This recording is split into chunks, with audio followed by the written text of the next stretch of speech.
Bismillahirrahmanirrahim. Assalamualaikum warahmatullahi wabarakatuh. Perkenalkan, nama saya Sudirman. Dalam video ini saya ingin menjawab tugas kuis yang ibu berikan di mata kuliah bank dan lembaga non-bank. Untuk soal pertama, sebutkan dan jelaskan secara singkat lembaga keuangan. Lembaga keuangan bank minimal 3, lembaga keuangan non-bank minimal 2. Lembaga keuangan bank terdiri dari 3, yaitu Bank Sentral, Bank Umum, dan Bank Perkreditan Rakyat. Bank Sentral yaitu suatu lembaga instansi yang mengatur kebijakan moneter di suatu negara dan bertugas untuk menjaga stabilitas nilai mata uang. Contohnya Bank Indonesia. Yang kedua yaitu Bank Umum. Bank Umum yaitu suatu lembaga yang menjalankan kegiatannya secara konvensional dan menggunakan prinsip syariah. Dalam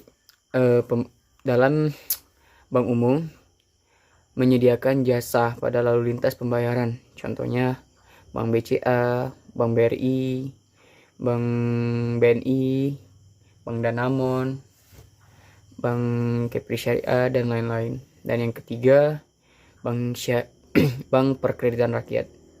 Bank Perkreditan Rakyat sama seperti Bank Umum, hanya saja perbedaannya Bank Perkreditan Rakyat tidak memberikan jasa pada lalu lintas pembayaran. Contohnya Bank Pegawai, LDKP, dan BKPD. Untuk lembaga keuangan non-bank sendiri ada beberapa. Salah satunya yaitu pasar modal, yaitu penawaran umum dan perdagangan efek, biasanya dalam jangka panjang. Yang kedua yaitu pasar uang dan falas, itu perdagangan yang memperdagangkan mata uang suatu negara dan suatu negara terhadap mata uang negara lain. Leasing atau disebut juga sewa guna usaha, yaitu lembaga yang menawarkan suatu pinjaman menggunakan jaminan, tetapi pinjaman tersebut hanya digunakan untuk modal usaha. Untuk lembaga keuangan non-bank sendiri ada beberapa. Salah satunya yaitu pasar modal, yaitu penawaran umum dan perdagangan efek, biasanya dalam jangka panjang. Yang kedua yaitu pasar uang dan falas, yaitu perdagangan yang memperdagangkan mata uang suatu negara dan suatu negara terhadap mata uang negara lain. Leasing atau disebut juga sewa guna usaha, yaitu lembaga yang menawarkan suatu pinjaman menggunakan jaminan, tetapi pinjaman tersebut hanya digunakan untuk modal usaha. Untuk soal kedua sendiri yaitu sebutkan dan jelaskan jasa-jasa perbankan. Jasa-jasa perbankan ada beberapa, salah satunya yaitu jasa pemindahan uang, adalah perpindahan dana antar rekening dari suatu bank ke cabang bank yang lain atau ke bank sendiri untuk kepentingan nasabah ataupun bank itu sendiri. Yang kedua yaitu jasa clearing. Jasa clearing itu adalah penyelesaian utang piutang antar bank. Caranya saling menyerahkan warkat yang dikeliringkan ke lembaga clearing. Penyelesaian utang piutang yang dimaksud adalah penagihan cek dan biljet giro melalui bank. Yang ketiga itu inkaso, adalah layanan bank untuk penagihan pembayaran atau surat berharga kepada pihak ketiga. Yang keempat, jasa penjualan mata uang asing, jasa yang diberikan oleh bank untuk menukarkan mata uang suatu negara dengan negara lain.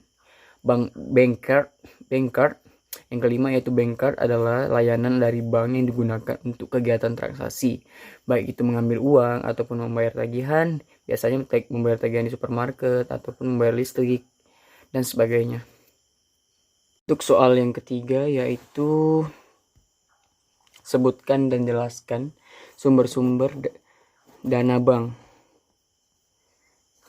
Untuk sumber-sumber dana bank dari masyarakat luas ada 3, yaitu simpanan giro, simpanan tabungan, simpanan deposito. Dana yang berasal dari masyarakat luas, sumber dana yang terpenting bagi kegiatan operasi bank dan merupakan ukuran keberhasilan bank jika mampu membiayai operasinya dari sumber dana ini. Pencari dana dari sumber ini relatif paling mudah jika dibandingkan dengan sumber-sumber dana paling dominan. Untuk simpanan giro sendiri, simpanan ini biasanya berasal dari perusahaan atau hanya diperuntukkan untuk perusahaan saja. Untuk simpanan tabungan itu simpanan pribadi biasanya. Misalnya kita menyimpan uang di bank, yaitu untuk untuk pribadi itu disebut simpanan tabungan. Yang ketiga yaitu simpanan deposito. Simpanan deposito itu artinya simpanan yang untuk pengambilannya diberi batas waktu pengambilan. Jadi kesimpulannya, untuk mengambil uang di simpanan deposito harus sesuai dengan batas yang telah ditentukan. Untuk soal yang keempat, sebutkan dan jelaskan prinsip pemberian kredit. Ada beberapa prinsip pemberian kredit. Yang pertama itu karakter. Karakter merupakan sifat atau watak seseorang. Jadi, saat kita memberi pinjaman ke seseorang atau pemberian kredit ke seseorang, itu harus tahu karakter seseorang tersebut. Apakah dia dapat dipercaya atau tidak dapat dipercaya. Yang kedua yaitu capacity. Capacity adalah analisis untuk mengetahui kemampuan nasabah dalam membayar kredit. Jadi, biasanya tuh kita melakukan survei dulu saat memberikan pinjaman kredit.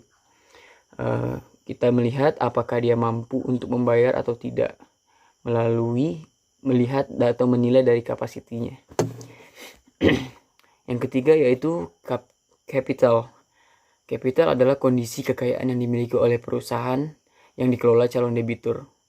Bank harus meneliti modal calon debitur selain besarnya juga strukturnya. Untuk melihat penggunaan modal apakah efektif, dapat dilihat dari laporan keuangannya. Biasanya untuk laporan untuk yang masa lampau, biasanya neraca atau laporan laba rugi yang telah dilewati oleh perusahaan. Untuk yang keempat yaitu condition. Condition yaitu pembiayaan yang diberikan juga perlu mempertimbangkan kondisi ekonomi dari debitur, prospek usaha calon nasabah. Penilaian kondisi ini dan bidang usaha yang membiayai hendaknya benar-benar memiliki prospek yang baik sehingga kemungkinan kredit tersebut bermasalah relatif kecil. Untuk yang kelima yaitu kolateral. Kolateral merupakan jaminan yang diberikan calon nasabah, baik yang bersifat fisik maupun non fisik. Jadi untuk kolateral ini seperti kita meminjam uang di bank atau pinjaman kredit di bank harus ada jaminannya. Pinjamannya pun mungkin dinilai dari seberapa besar jaminannya. Jadi seberapa besar jaminannya, begitu pula jumlah pinjaman kredit yang diberikan oleh bank. Untuk soal nomor 5 yaitu sebutkan dan jelaskan faktor-faktor yang mempengaruhi suku bunga. Antara lain yaitu kebutuhan dana.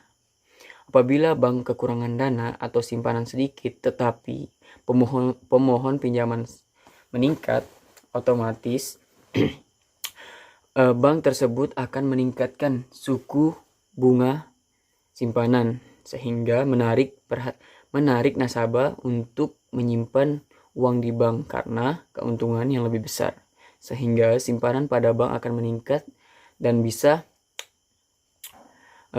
memenuhi kebutuhan akan permintaan dana pinjaman. Untuk yang kedua yaitu persaingan. Jadi dalam perebutan dana simpanan biasanya suatu bank saling bersaing untuk menaikkan suku bunga simpanannya. Otomatis nasabah lebih memilih pada bank yang suku bunga simpanannya lebih tinggi karena keuntungannya lebih tinggi, sehingga dalam hal ini suatu bank dan bank yang lainnya saling bersaing untuk meningkatkan suku bunga. Tetapi untuk menaikkan suku bunga harus melihat persentase laba atau keuntungan yang akan diperoleh dari suku bunga tersebut. Yang ketiga yaitu kebijakan pemerintah. Dalam kondisi tertentu, pemerintah dapat menentukan batas maksimal atau minimal suku bunga, baik bunga simpanan maupun sebaliknya, baik bunga simpanan ataupun bunga pinjaman. Dengan ketentuan batas minimal atau maksimal bunga simpanan maupun bunga pinjaman, bank tidak boleh melebihi batas yang sudah ditentukan atau ditetapkan oleh pemerintah. Yang keempat, laba yang diinginkan. Merupakan besarnya keuntungan yang diinginkan oleh bank. Jika inginkan besar, maka bunga pinjaman harus ditingkatkan. Demikian pula sebaliknya. Oleh karena itu, pihak bank harus hati-hati dalam menentukan persentase laba atau keuntungan yang diinginkan. Yang kelima yaitu jangka waktu. Semakin panjang waktu pinjaman, maka semakin tinggi pula suku bunga yang diberikan. Hal ini disebabkan besarnya kemungkinan resiko di masa mendatang. Demikian pula sebaliknya, jika pinjaman berjangka pendek, maka bunganya mungkin relatif rendah. Demikian mungkin itu saja yang saya dapat menjawabnya. Kurang dan lebih saya mohon maaf. Wassalamualaikum warahmatullahi wabarakatuh.